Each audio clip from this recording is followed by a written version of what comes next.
To the latest on the coronavirus. No new countries have reported cases in the last 24 hours. Passengers on the quarantine cruise ship in Japan were finally allowed off, but the Americans on board are not free to return to the U.S. just yet. Meanwhile, American Carl Goldman, a former passenger of the Diamond Princess, is currently in a bio-containment unit at the University of Nebraska Medical Center in Omaha. Clayton Sandell has his story. This is our greeting to you. When Carl Goldman's evacuation flight from Japan landed in Omaha, he was spiking a fever. My wife touched me and she knew I was burning up. Goldman and his wife Jerry were fine when they left the Diamond Princess cruise ship. Then Goldman tested positive for coronavirus, becoming the first patient in a bio-containment unit at the University of Nebraska Medical Center. The doors are specially sealed, so I kind of feel like I'm a fish inside a bowl. Tonight, he's giving us the first look inside. I've got Gatorade in every single flavor. A pre-existing health issue landed Goldman in the specialized unit, the largest in the country, with room for 10 patients. The air circulates 15 times every hour, filtering out hazardous infections. It was last used to treat Ebola patients in 2014. There's my nurse in the hazmat outfit. That's a monitor. There's a camera on me, and then double glass everywhere. In Japan, Goldman's fellow passengers are finally leaving the Diamond Princess amid new questions about a quarantine that failed to stop the virus from spreading, instead turning the ship into a floating incubator, infecting nearly 700 people. I was so scared of getting COVID-19. A Japanese doctor who says he talked his way on board says proper procedures and protections were inadequate or ignored. There was no way to tell where the virus is. No green zone, no red zone.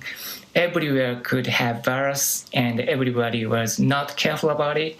A Japanese health official insisting while they didn't have 100% separation, they believe the quarantine functioned effectively. With dozens of Americans still coming off the ship, the CDC is now banning those passengers from entering the U.S., unable to return home until they are symptom-free for another 2 weeks. And let's hear more now from Carl about being in containment in his own words. Anyone who deals with me, whether it's the doctor, the nurses, they're all in hazmat outfits. I now know what I'm going to wear for Halloween in 2020. I have a window. I'm looking out here on the left.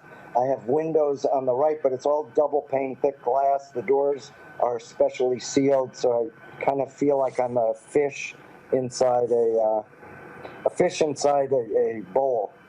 There is, right now, so little is known about the virus. There's no cure. And so I'm not getting any antibiotics, not getting any nose spray. I've been waiting 2 days just to see if I can get some vitamin C, but they don't want to mess with that at the moment. So the one thing they have been giving me is Gatorade. I've got Gatorade in every single flavor, and I believe when I go home, I'll never have a Gatorade again for many, many months. Good news is my fever broke by the time I came to the hospital. I've been, since yesterday evening, I've been totally free of any fever. I do have a little bit of a dry cough still. That's got to go. Once that's all gone, then they'll test me. If I come out negative, 24 hours later, they'll do another test. If I'm negative with that and then show no more signs, then I'm told I will be evaluated and hopefully will be able to hop on a plane back to Los Angeles. And Clayton Sandell joins us live from Omaha with more. Clayton, what do we know about the other passengers who were quarantined? Well, some of them are here. Some of them are at Travis Air Force Base in California. As we know, some of them have tested positive for coronavirus, so they're presumably getting medical treatment until they are better. Others have tested negative, but they will still have to stay in quarantine for 2 weeks until they are showing no symptoms at all for that 2 weeks. And then, of course, there are other evacuees from China, including 57 here in Nebraska that are currently at a military base. Their quarantine is almost up, and they should be able to finally leave tomorrow morning. All right, at least some of those passengers are going home now, at least. But Clayton, I'm curious how American companies that do heavy business in China are reacting to all of this.